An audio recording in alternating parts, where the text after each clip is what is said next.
तो आज मैं आपके साथ रमज़ान स्पेशल डोनट्स की ऐसी मज़ेदार सी रेसिपी शेयर करने लगी हूँ जिसको आप एक दफ़ा बनाएंगे तो पूरा रमज़ान आप इसको चलाएंगे। ये मज़ेदार से पोटैटो डोनट्स किस तरीके से घर पर बनाए जाते हैं तो हम यहाँ पर स्टेप बाय स्टेप देखेंगे और इसको स्टोर किस तरीके से किया जाता है। अफ्तारी में टाइम बहुत ज़्यादा शॉर्ट होता है तो आप क्या करें कि इसको बनाकर महफूज कर लें। तकरीबन ये 10 से 15 दिन तो लाजमी ये चल जाएंगे। तो यहाँ पर हम टाइम को ज़ाया नहीं करते, बिना टाइम वेस्ट किए वीडियो शुरू करते हैं। लेकिन वीडियो शुरू करने से पहले यहाँ पर आपसे एक छोटी सी रिक्वेस्ट है कि चैनल पे न्यू है तो प्लीज़ चैनल को जल्दी से सब्सक्राइब कर दें। तो वीडियो आपको ज़रा सी भी अच्छी लग रही हो तो लाइक लाजमी किया करें। तो चलिए जी शुरू करते हैं अपनी आज की वीडियो। बिस्मिल्लाहिर्रहमानिर्रहीम। तो इसके लिए यहाँ पर मैंने आलू लिए हैं। आलू को तकरीबन 10 से 15 मिनट के लिए मैंने प्रेशर कुकर में बहुत ही अच्छे तरीके से बॉईल कर लिया था। तो अच्छे तरीके से आलू को बॉईल करने के बाद इसका छिलका जो है वो मैं रिमूव करूँगी।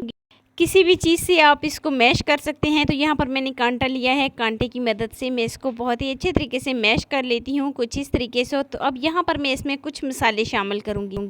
धनिया ऐड करूँगी, हरी मिर्च ऐड करूँगी और तकरीबन मैं इसमें एक शिमला मिर्च ऐड करूँगी और एक अदद में इसमें टमाटर ऐड करूँगी। अच्छा, मसालों में जो जाएगा ना तकरीबन 1 चम्मच में इसमें कुटी हुई लाल मिर्च ऐड करूँगी और 1 चम्मच में इसमें साबुत धनिया ऐड करूँगी।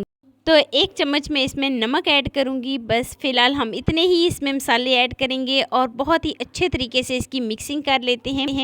तो यहाँ पर जो है ना हमने इसकी मिक्सिंग बहुत ही अच्छे तरीके से करनी है। तो अच्छे तरीके से मिक्सिंग हो जाने के बाद ये कुछ इस शेप में आ जाएंगी।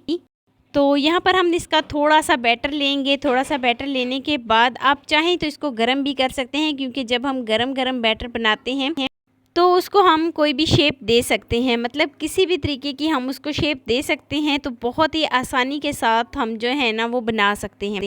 तो एक दफ़ा मैं इसको इस तरीके से एक पेड़े की फॉर्म में लेके आऊँगी। फिर एक जैसे हम कबाब बनाते हैं बिल्कुल इसी तरीके से हम हल्का सा प्रेस करेंगे और कबाब की शेप में आ जाएगी।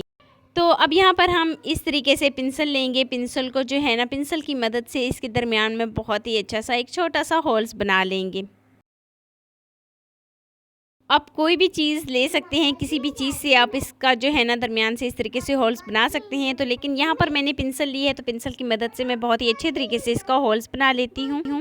तो इसी तरीके से हम सारे डोनट्स जो हैं वो तैयार कर लेंगे। इसी तरीके से हम इनको रेडी कर लेते हैं। तो लीजिए जी, सारे डोनट्स जो हैं वो हमारे रेडी हो गए हैं। तो अब यहाँ पर हम एक उठाएंगे और उठाने के बाद एक मैंने बैटर बनाया था जिसमें तकरीबन मैंने हाफ़ प्याली पानी और 1 चम्मच मैंने इसमें मैदा ऐड किया था और इसमें तकरीबन 1/4 टीस्पून इसमें मैंने नमक ऐड किया था। बहुत ही अच्छे तरीके से इनको मिक्स किया था ताकि कोई भी गुठली वगैरह इसमें ना बने। तो एक डोनट्स उठाऊंगी, इसमें रखूंगी और रखने के बाद अब यहाँ पर मैं इसको ब्रेड क्रम्स में रखूंगी। बहुत ही अच्छे तरीके से इसकी ब्रेड क्रम्स की कोटिंग करूंगी।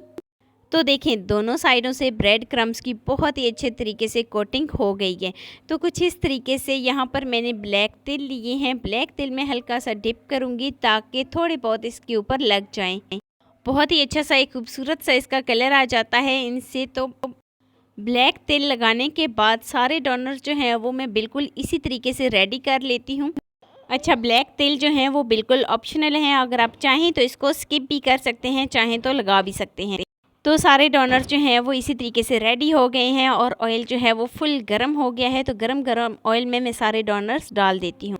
इनको बहुत ही अच्छे तरीके से फ्राई कर लेती हूँ। जैसे ही इसका एक साइड से गोल्डन सा कलर आ जाए तो साइड को चेंज करूँगी और दोनों साइडों से बहुत ही अच्छे तरीके से इसको फ्राई कर लेती हूँ। तो यहाँ पर दोनों साइडों से बहुत ही अच्छा सा खूबसूरत सा गोल्डन सा कलर आ जाए तो मतलब कि हमारे डोनट्स जो हैं वो बनकर तैयार हो गए।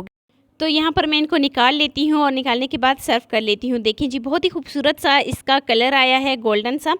दोनों साइडों से बिल्कुल एक जैसा इनका कलर आया है और ऑयल का हमने बहुत ज़्यादा इस्तेमाल भी नहीं किया। बहुत ही कम ऑयल में मैंने इनको फ्राई किया है। तो मैं आपको इसकी फ़ाइनल लुक पे लेके जाती हूँ। तो मज़ेदार से हमारे डोनट्स जो हैं वो बनकर तैयार हो गए हैं। ये है जी इसकी फ़ाइनल लुक। मिनटों में आप इसको बना सकते हैं, आप इसको सेव कर सकते हैं, महफूज कर सकते हैं 10 से 15 दिन के लिए। तो ये आसानी के साथ चल जाएंगे। तो कैसी लगी जी मेरी आपको आज की वीडियो आपको ज़रा सी भी अच्छी लगी हो तो लाइक लाजमी कर दिया करें।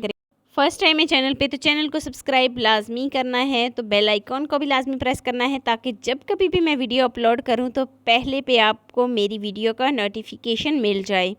क्रिस्पी क्रंची डोनट्स हमारे रेडी हैं। मिलते हैं नेक्स्ट वीडियो में एक नई रेसिपी के साथ। अल्लाह हाफिज़।